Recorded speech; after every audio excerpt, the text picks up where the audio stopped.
Hey everyone, welcome back to the Blueberry Funded Monthly Updates podcast. This is episode 3, and I'm your host, Chelsea Guerrero. As always, I've got Marcus Featherston here with me, our general manager at Blueberry Funded. Hey Marcus, it's so good to have you back. How's everything been since the last episode? Yeah, it's been good. I mean, I feel like we miss a few of these because we're up to like episode 3, like Right. 6 months in. So busy is sort of the word. Like I feel like we don't do these frequently enough, and I think we're going to do a lot more in future. But I think we've been busy at work on so much growth and so many things coming in that it's hard to keep up with the updates for everyone. So I it's agree. good to be here. I'm really excited to sort of let the traders know and all clients know where things are at with Blueberry Funded, what we've been working on, what we've Mhm. released in case people missed it, and yeah, just dive on into all things prop trading. Yeah, same. I'm super excited to catch up as well. We've been getting a ton of great feedback, by the way, plus even more questions from our community, which is super awesome to see. It really shows how much people are interested in actually what's happening, behind the scenes. And honestly, the buzz around Blueberry Funded over the past few weeks has been unreal. Things are moving super fast, right? It's moving way faster than I would have thought. I think when we Mhm. released our instant challenge, like that really captured the interest of a lot of people in the Yeah. community. And I think a lot of things that we went to market with a year ago, narrative wise, are finally coming to fruition. Like, what do I Mhm. mean by that? I mean, when we started this firm, and I feel like a broken record with this, but it's like sustainability is number one in like Yeah. everything that we do. And that was really hard for us the first 6 months. People are used to just being handed these super easy challenges. There's a race to the bottom. And then it's hard to come in and almost be like the stern parent saying, no, those challenges are just there to make some quick money, Mhm. blow up your account, encourage gamblers, not encourage sound trading. So then coming in and trying to be the responsible firm in the name of sustainability, both for the firm long term and the trader, it's a hard sell. It's a very Mhm. hard sell. But what's been good in the last few months, apart from like the interest just in our challenges in general, is seeing a lot of other firms tighten things up and sort of also lean into that narrative of we can't keep racing to the bottom. It's not good for the Yeah. industry. It's not good for any prop firm, and it's definitely not good for the traders. So yeah, it's sort of been like industry-wide interest, but also trader interest over the last month or two since we did this last Mhm. update. So it's been a lot to catch up with, but we're really exciting to see how things have progressed. Yeah, I think everybody's super excited for that, and I think just the transparency that you've shared with the trading industry has been a big thing because you see a lot of other firms changing a lot of rules up in their challenges and things like that just to make it a better overall experience for the traders. So I love that. Now let's just dive in, right? We've got some big updates to share this month, plus a couple of hot topic traders have been asking about. So let's get started. This has been a big month so far, right? So can you share exactly what's been happening? Yeah, sure. So for those not aware, we launched our instant funding challenges. That's Mhm. something we waited a very long time to go live with. In the firm, again, instant funding, there's nothing new about it. We're not going to say we've reinvented the wheel by going live with these challenges or anything. Some firms launch new challenges and, they'll be like, oh, get ready for this industry changing moment next week. And it's Mhm. like 2% different drawdown and it's not very Yeah. impressive. So we know we've come to market with some, instant funding's nothing new, but the big thing for us is we're really proud to have waited a year to offer it. Like I said, for us, Mhm. sustainability is first, and that comes and understanding sustainability in markets that are always changing and traders, attitudes, tastes, and demands are always changing. Data is really important to us. So instant Mhm. funding comes with different risks for a firm. Obviously, understanding someone's trading, their approach to risk is kind of hard when they haven't gone through those evaluation phases. So it's not something that we ever wanted just to dive straight into. Right. So we waited, we took our time, and like I say, with everything, we could just race to the bottom, triple the size of the firm in a month, and just appeal to the easy money. But it's always been in our motto to chase the hard money. Like we know that this Mhm. industry, from the broker side and the prop side, can be volatile and swing around really quickly, and you have to be prepared to you know have a strong foundation of chasing hard money so you can then have the data and the expertise to say, all right, we can take on this high risk business. And instant funding is a higher risk business for those very Yeah. reasons that I was saying before. So, look, we essentially went to market with this. We have two kinds of challenges: the instant elite challenge and the instant light challenge, both of which, one more appeals to the price point with instant light.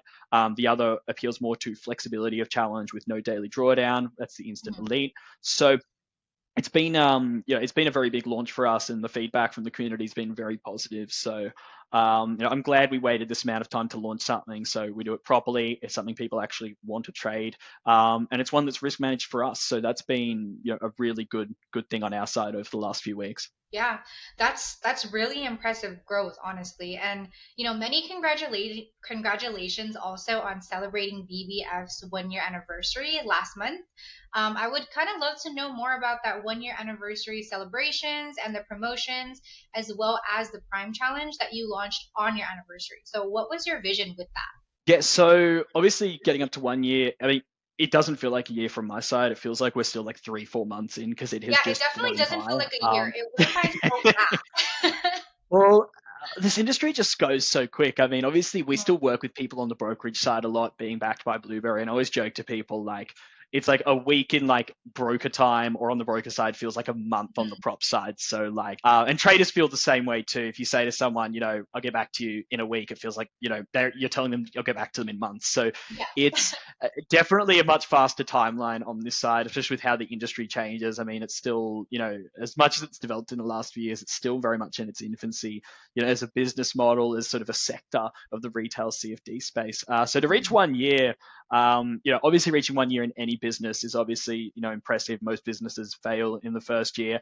Yeah. Even more exciting in the broker or the CFD space, and further even more exciting in the prop space. I was doing another risk management podcast a few weeks back where I actually went through in my head and I'm like, before I started Blueberry Funded, how many prop firms did I directly or indirectly work with in Right. consulting, tech, and brokerage? And it was something like, pre 2024, like 70 prop firms in varying capacities. And then I counted how many of them are still left today. And I think I counted four or something. So I think Wow. then when we hit our 1 year, it kind of hit like, because when you're managing these things, you're just rolling with the punches. You just keep going and it's another day and you keep, new problems come up.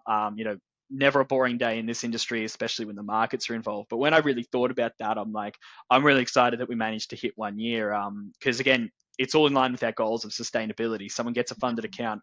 We want them to feel that simulated capital, as long as they can keep it through their trading, that's safe in 6 months, 12 months, and the payouts and the underlying, solvency of the firm is safe. Yeah. So to reach 1 year is a big milestone. It means it's going to be easier to hit 2, 3+ years, and that we're on the right track. And even though, like I was saying before, we started on a very hard narrative, a very hard sell for people, a lot of people have come around, and it shows that you can still encourage very responsible risk managed trading and be a popular firm that appeals to Mhm. traders and incentivizes the right kind of behavior. So it was very exciting for us. But on the flip side of that, like I was saying, like we've chased the hard money, we've chased the hard narrative. We have the experience and the data now to say, because we make no secret of the fact we have stricter rules. It's probably the biggest piece of feedback we have is make your challenges Yeah. easier. And, we don't just pander or give in to, every little thing people want, because we have Right. responsibility to, ourselves and to the traders as well. But now that we have the data, we're really excited to say we have a year of data. Let's take that on and try and craft a challenge that can be more flexible for traders, Right. can really give them what they need and change the existing rules. And that's where we've come up with the Prime Challenge, which takes away a lot of our, rules around trading styles, takes away, things like previously we had a margin rule, we had a fixed lot size rule, we have things like position stacking rules, things like that. We've essentially taken all of those off. There's still a few rules around, obviously you can't HFT or do anything toxic or scam the Mhm. firm. That's always going to be in any T's and C's that we Yeah. have. But essentially, this allows us to give flexibility to traders that they've always requested from us. And again, it feels, again, we've probably passed up on a lot of easy money, easy sales over the last year, but it feels really good to have waited this long to then craft a challenge. We know we can manage the risk on, and then also offers flexibility for the community. So really excited to get that one live. And we're already making further changes to it too. And this is the kind of flexibility, we've been waiting to give, and we've tried to go about it the responsible Yeah. way rather than the fast, easy sales trick way that a lot of other firms do that just treat it like an e-commerce business. So yeah, and we're making ongoing changes to it now based off initial feedback too. So traders will also see some, reductions in pricing and some increases in profit share in the next Uh-huh. week or two. as well. Or actually, by the time we get this edited and live, I think we'll already have made those changes. So it's that kind of ongoing feedback from the community that powers our production pipeline. Like really everything we've launched so far and have planned for the next 6 months. Like we don't really have a lot of roundtables as a business. We just go on the Discord and we look at suggestions, or we go on Yeah, X and we're like, cool. What are the things people talk about the most? That's in the pipeline. Don't get me wrong, we have a lot of cool internal ideas as well, but we're still just playing catch up with a lot of great ideas that people in the space are already giving us. So yeah, we're really excited for Prime to be live, and that joins in with our 1 year anniversary. And it feels right, I guess, based on right. all of that we reached the 1 year and it's like, cool, now we know the risk, we know the data, let's make this more flexible and help give traders what they want, but still in a very sustainable way, which is our ethos. Yeah, and I think it's great that Blueberry constantly looks for feedback from their community and from their traders, and just always finding ways to make it flexible for the traders at the end of the day. So I think it's really really good. Like feedback and data, I feel is the most important thing.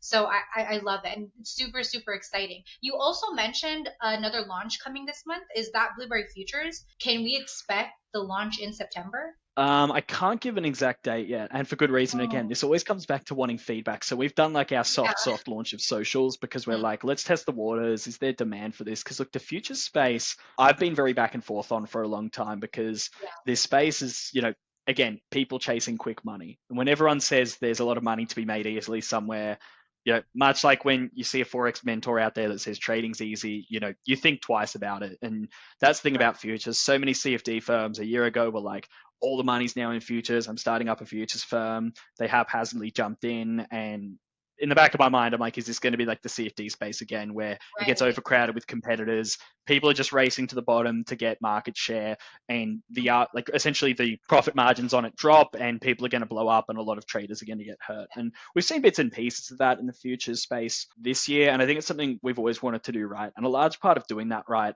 is making sure, especially operating with a service that would uh, have to be sold in the US, having sort of that background in the compliance and brokerage space, we want to make sure we do it the right way, or as right as possible legally. So Yeah. the thing, we've been just making sure we're dotting the I's, crossing the T's on the tech and on the legal side, which is why it's had a few delays. But again, like Mm. the delays we're happy to have to make sure we're offering the right product that is sustainable for the long term. So I can't give an exact date. I would say probably not September, but I would love it to be really in the next 6 to 8 weeks. But Yeah. again, we're going to give a pretty good runway to launch so we can promote this. We already have, a lot of people joining our Discord, getting on the mailing Mhm. list.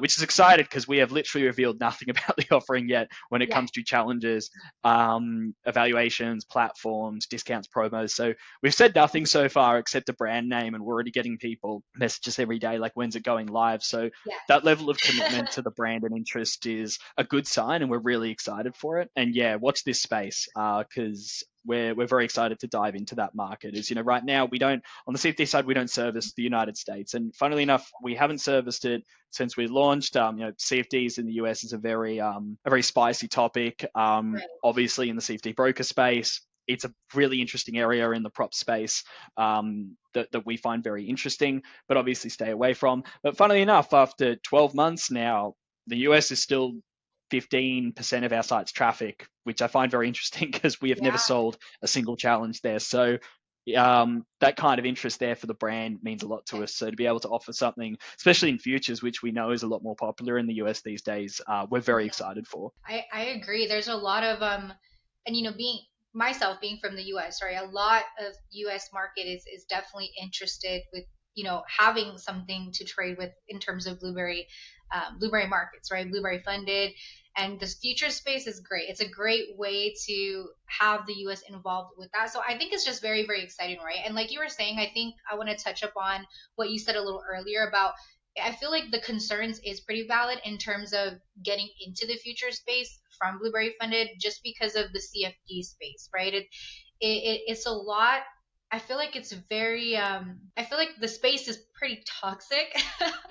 And so I understand the concerns with like wanting to get in the future space because of that. A lot of CFDs firms are now starting future firms, and as well as those that have traded CFDs from the US have transitioned to futures. So it's a lot of the same people that you kind of see. So I have my concerns as well in terms of like the industry of just not wanting it to go that route when it comes to futures. So I think it's really great that Blueberry is really taking the precaution and, running with those concerns to make sure that you're not rushing the process and really getting everything right before you launch futures. So I think that's amazing. But all in all, I think it's exciting. I wish it launched this month, but it's exciting to know that It's it's almost here, right? it's frustrating though in a way Yeah. because like it's tough, and we love to be flexible, and I'm someone in running Mhm. these businesses. I like to hit the ground running. I like to do things fast, efficiently, lean. But when it comes to the one line you never cross with that mentality is the compliance legal side. Like you can, launch tech really quickly, new challenges, new promotions, and sort of tighten up the screws as you go. But compliance is one, and legal, once you cross the line, you've crossed it, and that's one we Mhm. take very seriously. And it's frustrating because we see a lot of the what I call the basement prop firms kind of just like Mhm. dive into something really quickly, and that Yeah. level of speed makes me jealous as someone running a business because I love to operate Mhm. fast, efficiently, especially to give value to traders and clients. But obviously, like I said, the one line you don't cross is that legal compliance side. So Mhm. we want to make sure we're doing the right thing by the business, by the management team, and obviously by the traders as well as part of that. But yeah, that's something we're really excited to go live with Yeah. very soon. I mean, I'm And every day I'm thinking about the missed time, like sort of the, yeah. the missed opportunity we have every week. We wait while we're sort of ironing out every little part of the business to make sure it's a smooth launch and we do things properly. Yeah, absolutely. And I'm a little curious. I just want to ask, but I know futures is more geared to US, right? A lot of people from the US do trade futures. Do you happen to have any data on other countries that are interested in futures as well? Because it's such a big thing in the US, but other countries they're still free to trade CFDs, but I do see a few of them wanting to transition to futures. So do you get a lot of other countries wanting to also, step into futures? It's kind of interesting, and I've always said this because a lot of the obviously a lot of online content in the world is in any industry led by the United States. There's so many creators there, Mm, things like YouTube, other industries. So I've always found it very interesting because even CFDs aside, I remember back when like the whole like when Wall Street Bets and GameStop saga was getting really big, like mhm. everyone in the US is obviously trading stock options because that's a Yeah. way to get access to a leverage product, a Mhm. derivative that is going to give you a lot of exposure to the market. And funnily enough, a lot of people globally, because of that huge content trend coming out of the US, you had people in Mhm. all these different countries then trading stock options. When I would be like, Wow. why would you trade stock options? You could Yeah. just be trading CFDs and Yeah. get more leverage. But the trend was set. And I think we're seeing the same thing now in that because a lot of the US, I mean, futures and futures prop firms have always been big in the US. It's the homeland of it. It's where the CME is. It's where the exchanges are. Mhm. A lot of brokers obviously that deal in futures there. So yeah, it makes sense it's biggest there. But after a lot of the blow ups and that happened in the prop space last year, obviously a lot of US traders have gone to futures for Mhm. convenience, for access, and a lot of creators and educators have moved to it as well. But then the sort of like downstream effect of that is now we have people all over the world now interested in futures because they see Right. a lot of the biggest creators in the space are talking about futures, and you see people in other countries who I look at it and I'm like, you could easily just trade like a leveraged, Yep. Nasdaq index Mhm. CFD or S&P CFD, but they're buying these products to now trade futures. Now there are some benefits obviously to trading futures pricing and the challenges that come with futures over CFDs to some people, but I've found that very interesting. Let's pause here for a moment. Just as we wanted to thank you for taking the time to watch this podcast, we're going to be giving one lucky winner a 25K two-step account. In order to enter, please put a comment below with your favorite part of the interview and subscribe to the channel. Now let's get back to the podcast. Thank you for watching. Me The people too. in other regions are now, getting attached to that. So I don't know the data on the exact regions, but it's very interesting because a lot of places in Latin America follow trend of the US, obviously in different Mhm. language. So there's a lot of interest in futures in Spanish-speaking regions and in Brazil.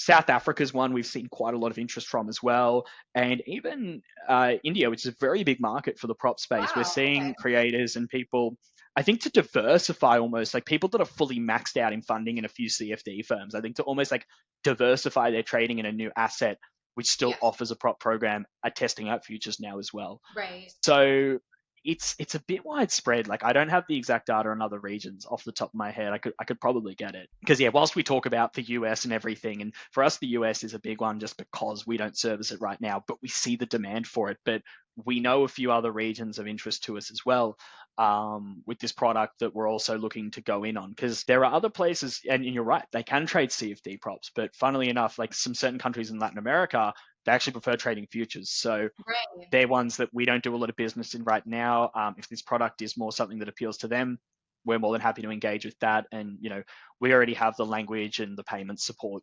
For a lot of Latin America, we have a really awesome global team. So few Spanish speakers, local payment methods. Mhm. So yeah, we're really excited to get into that market more as well, on both the CFD side and the futures side. So Yeah. anyone who's watching who's also a Spanish speaker or is in Mhm. Latin America, we're going to have a much more sort of local catered offerings sort of coming out on the funded side, hopefully within the next 3 months. So stay tuned Yeah, for that. yeah, that'd be great. Yeah, I was just curious. That was off the top of my head, like other countries. And when you do launch futures, will it be available to other countries, or is it just specifically for the U.S. as of right Oh no, it's definitely still going to be available. It now? might be a slightly different list of countries available to funded, but Okay. very much we're talking minuscule differences. Like it's very Okay. much created to be another global product for Okay, us. that's So great. we're very excited to offer that as well. I mean, it seems like I'm really harking on about the US for this, and it's purely because we don't Right. service it right now, but we know it's they're really keen for a product coming from Blueberry. Mhm. But like I said, a lot of other regions, it's gaining popularity, and our main goal, not just a Blueberry funder, but as a Blueberry brand, is to capture as much of the trader's journey as possible. And obviously, the more asset classes, the more regions that can be covered, like the more we're going to make that possible over time. And Mhm. yeah, futures is just the next, in what we would like to think is an iteration of businesses to service that. So again, that's why we're really keen to get futures out. I feel a Yeah. bit behind schedule, but we want to move on to the Mhm. next asset class or the next project, in the group, to help service traders. So yeah, we're sort of on a big mission of global domination, Right. kind of into No, the I love in the to hear trading it. space. Yeah, I love to hear it, and I'm excited for when the data does come out. Though I'm curious onto what other countries and how that looks when it does come out. So we'll definitely look forward to that. Now I let's move need on. to get like I need to get like one of those producers on this podcast where I can just ask them these questions and they have it because I can't just sit down and type. I think like Yeah, that's I yeah, we'll, agree. we'll invest in that over time. I agree. I agree. So now let's move on to the fun part, our community Q&A. So our community had a lot of questions for you, right? But unfortunately, we can't fit all of them in this section, but I can ask you some of the best ones. So some really great questions that we have from our traders online would be, what are your thoughts on Blueberry Funded making it to 1 year in this industry, and how has that growth been? Yeah, so I think I've partially already answered this. I think to reiterate, to get to 1 year in any business is awesome. To get to 1 year in the prop space, given the fail rate of firms, is even more exciting, especially when I feel like we've started this with kind of a slow start to the race because of our Right. approach and how we don't want to just cater to the race at the bottom and do things properly. So it means a lot to us in terms of how growth has gone, like really exciting from a business perspective. Like we average between like 15 and 18%, month on month growth, which Yeah. is crazy. A good problem to have, as I say, because we, spend so much time scaling processes, adding more things, boosting like, yeah, existing services before we do new things like new challenges or new platforms or new asset classes like futures. So it's been a big game of catch up all the time. Just when I think, all right, we've stabilized a bit, there's another growth run, which, we'll always take. We're always excited to help service traders, but it means, all right, now we got to hire more staff. We got to do it in a smart way. We need to improve processes, make them faster, more automated. So yeah, we always have a division kind of always working on projects and one that's always working on process improvements. So been a big game of catch up literally since we launched, but it means a lot to have gotten this far, especially in the industry we're in, and with our approach, which isn't as quick money driven as other people in the Mhm. place in the space. Sorry. Right. Yeah, for sure. And there has been a lot of people on X discussing KYC fraud at Blueberry Funded and a lot of other prop firms. So what exactly does that mean? Yeah, I think this has been one that's gotten a lot of recent attention. Yeah. Again, not just with us, but with other prop firms. And I think it's one with, look, when it comes to, I was literally just writing a post about this before. It's an important point with KYC fraud because I think what's happening with a lot of people is they get automatically verified on a sum sub or a verif or an automated third-party KYC software, and then later they're marked as fraudulent. And the thing they'll always say on X, or when they're angry on social media, which I understand because it's confusing and frustrating for people who have done the right thing. It's how was I verified but then marked as fraud? And look, the reason this happens with a lot of prop firms and us is that those softwares check for certain things, and if they see the liveness check, they see the documents, and they all match, it's all fine, they'll tick verified. But Mhm. when a risk team, and this to a large degree is still a very manual process, no matter how much we try to automate it, when someone comes in and looks at that liveness check and you look at it, you realize, oh, the person who's logged into the client portal, the person who's there with the phone or the computer, Mhm. passes it to some other person that matches the documents, very heavily implies that, the person who is in fact owning the account with access to the portal is using someone else's ID. And it is marked as being very suspicious. And look, it's really tough running a prop firm because sometimes, you want to make a business that caters to like the best case scenario of trader. But unfortunately, when you run a very high risk business, you sometimes have to make the standard, you have to think of worst case scenario a lot of the time. The worst case scenario, and more often than not with these situations, are someone's banned from a prop firm, they're using their friend's ID, or they're an underage person, they're using their parents' ID, Right. or they're part of a massive trading group and they don't want to be caught, so they use someone else's ID. And we catch that a lot. And the unfortunate side of it is sometimes people don't understand sum sub, they don't understand verif, they're just getting their friend, hey, can you show me how this works? Right. And they might get caught up in the crossfire. And look, that's, we're not perfect, we don't get it right all the time. That's happened to us with a few people recently, but they followed up with us, provided further evidence of who the other person in the video was, or we've had a bit more of a chat to understand who they are, and we've brought accounts back, processed payouts and everything Okay. like that. But it is tough because as a firm you have to always err on the side of caution with these things, which is, again, a few bad apples ruin it for everyone, and that's very Yeah. common in this Yeah. space. But it's something we want to work a lot more on, because that check, which always has to be manual, because these apps, they just look at docs, yes, liveness check matches, done. Uh-huh. That's really important to us. And the funny thing is, I think talking to a few other prop firm owners, like, I don't think they want this knowledge to be out there. I think because it's like, we don't want to tell people how to get around the KYC fraud. But I think it's important to tell people out there how it works.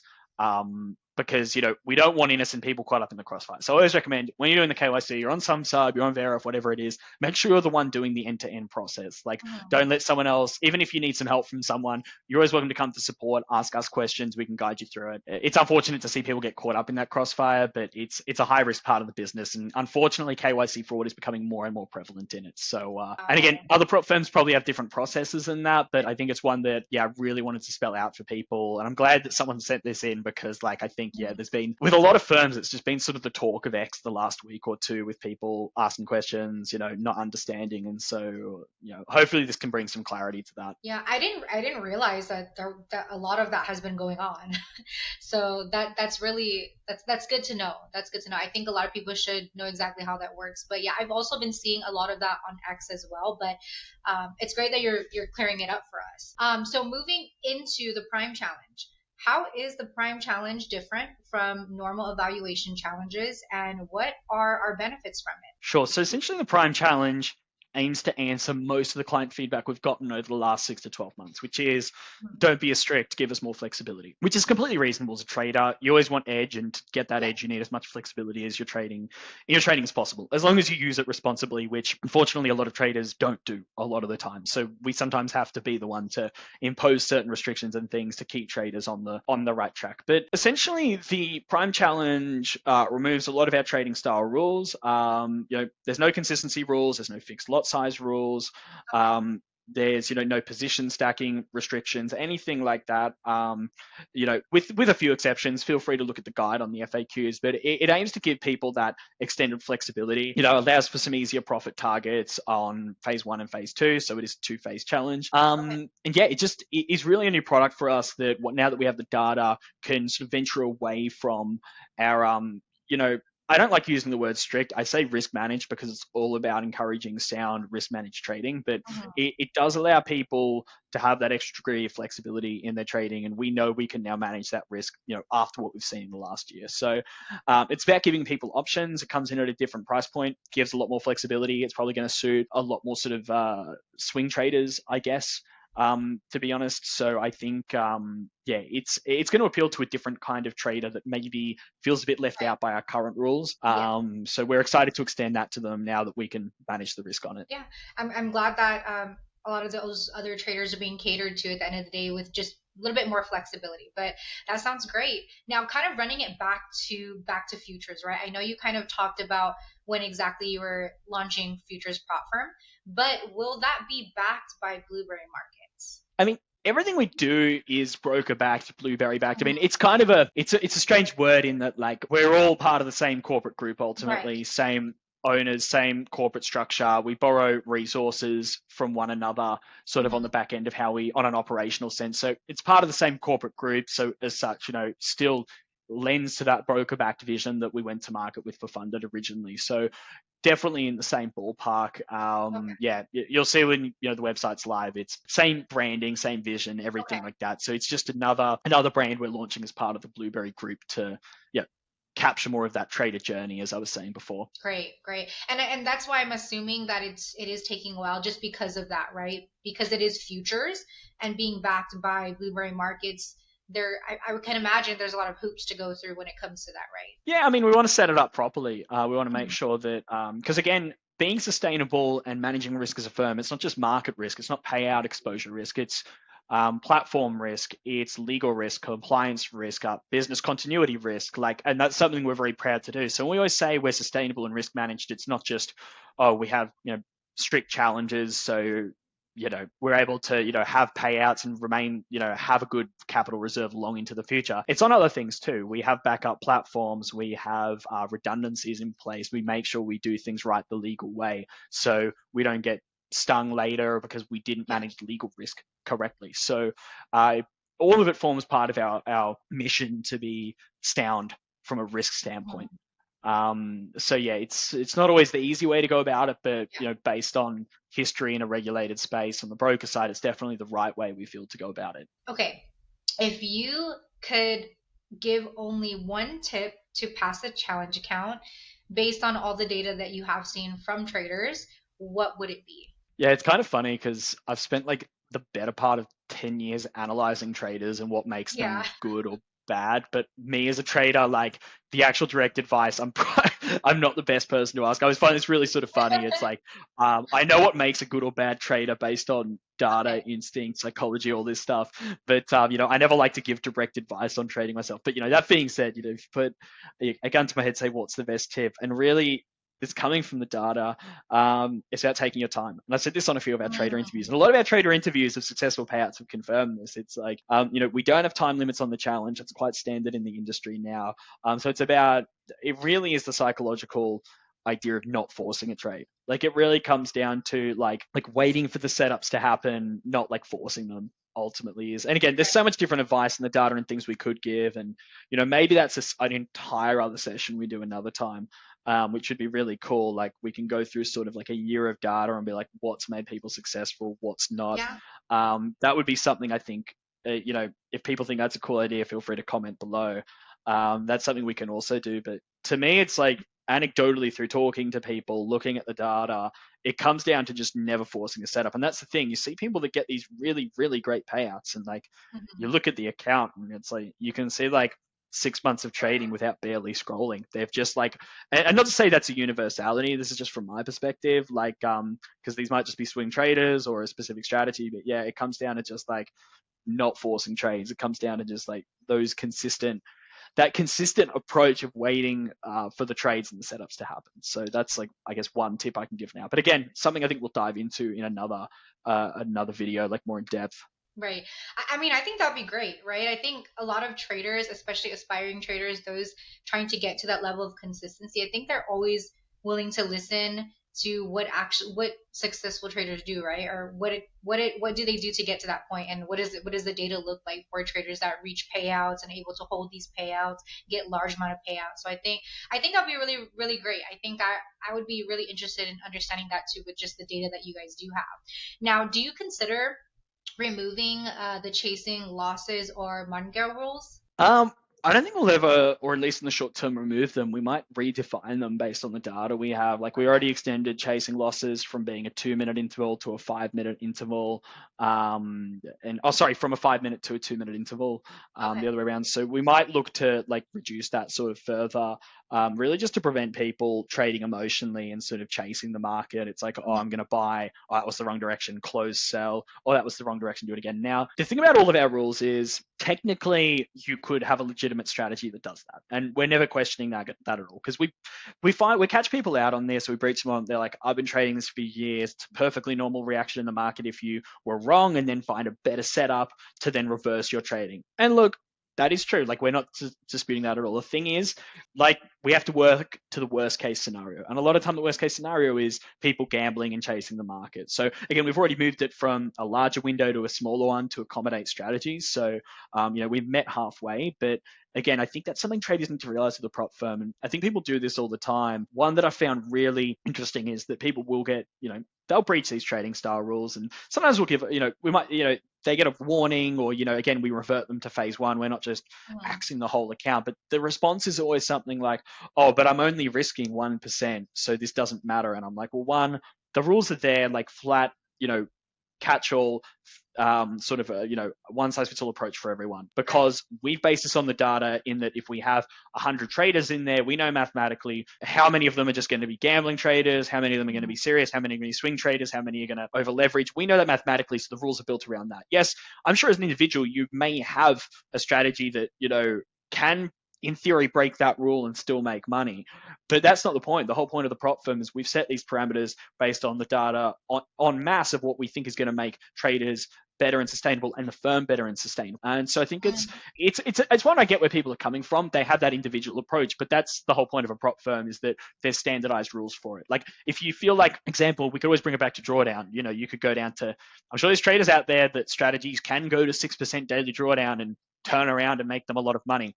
I personally Mhm. would never advise that, but maybe there's people out there who do it, but they're the exception. And most people that are reaching that daily drawdown are only doing so because they're over leveraging, overexposed, and taking on too much risk. And that's Mhm. how the prop firm rules need to work, to make sure it caters and applies to everyone, not making exceptions for really specific cases. And the other thing with that too is, and it's look, risk reward ratios are a very important part of trading. I get that, but they're not the only risk to manage. And I think this is definitely something that's come out of, I'm not sure if it's come out of like ICT strategies or a lot of Mhm. education in the last few years, because it's been this, like, it's always been an important part of risk management. But I think a lot of people, it's like the only part of managing risk for them, because I'll say to them, you broke this rule, you broke that rule. And their response is, but hey, I was only risking 1%. And I'm like, but that's not the point. Like risk reward is, yeah, that's like, I guess, drawdown risk or loss risk, whatever you want to call it. But there's heaps of other things like over leveraging, margin risk.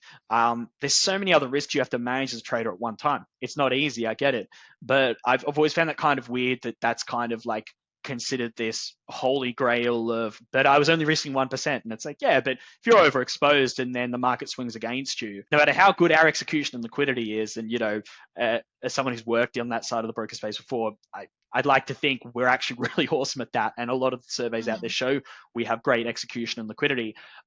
But during a huge swing, you will get slipped. So if you are risking even up to 1%, it's like that'll get slipped, and then you might get 1.2 or something like that as an example. So even that 1% risk is not foolproof. So yeah, I think to bring it back to the original question, we might look to sort of change the definition of them. We're keen to keep those Mhm. rules, but my advice to traders, generally speaking, is to like understand when it comes to prop firms, these rules are applied to everyone, based on data and essentially the average to worst case scenario to manage risk, rather than the other way around.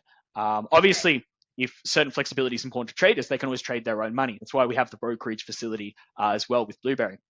Um, but yeah, the other thing to remember is there's a myriad of different kinds of risk to manage, and that's what our rules are trying to cover, not just risk reward ratio or one kind of risk management. Yeah. Well, bouncing off that, then, how much has Blueberry funded paid out in its first 1 year in business? It's roughly 2 million USD. It's probably slightly more. I saw this question and was checking before the call. So That's it's probably like insane. 2.2 or something like that, depending on where the year falls, if we consider like from the week or just the whole month. Right. But yeah, it's 2 to 2.2 million paid out to traders. Obviously, that's the client share, the actual profits generated, adding that 20% back. From the 80-20 profit split, so it probably goes up to like 2.5 to like 2.7 mil made by traders, which, like I said, for a firm that's, only started a year ago and come in with some, pretty strict rules, I think is really, really, we're really impressed with that. And we're really excited to, keep going off the back of that That for year two. right. No, that's really impressive. Yeah, I did not expect that amount in the first year. That's that's really impressive. But I mean, I think all in all, this was an awesome, Q&A. To wrap up, I do want to talk a little bit more about the future. So we know the immediate future for Blueberry is futures, but is there anything that's beyond that? So a few things. Again, can't go into too much detail. I tend to have a habit of like over promising or oversharing, and then everyone's like, "When's this coming? When's this coming?" And it's like something Right. for 6 months time, but I said it would be done in 2 months. So I Mhm. gotta, not annoy the whole product and development team and actually not overshare this time. But yeah, look, apart from futures going live, we're really happy with the product line now. We obviously have instant, we have, one step, two-step rapid challenge, we have the prime challenge for flexibility. So really excited with the product range. I think what we're looking to do is increase the amount of add-ons.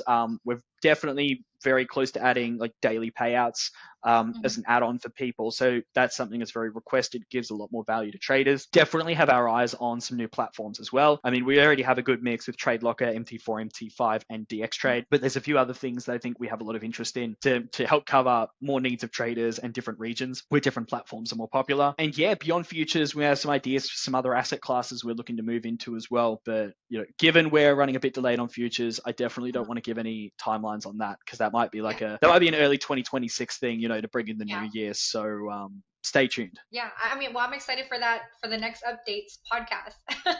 But I love the conversation today, Marcus. That is a wrap on this episode. So thank you again for taking the time and sharing all these valuable insights with all of us today. No, thanks, Chelsea. It's always a pleasure, and I'm excited to do these a lot more consistently and maybe some deep dives into the data as well. I'm gonna make sure we take note of that and yeah, try and share a lot more of that with the traders because there's a lot of interesting things in there, not just Yes, about the it is. firm, but about how successful traders trade and where we see trader success in the data, and that's going to help people who watch understand how to improve their own trading. So I'm Mhm. excited to bring that out in another segment. Right. And I think all the traders will be just as excited as well.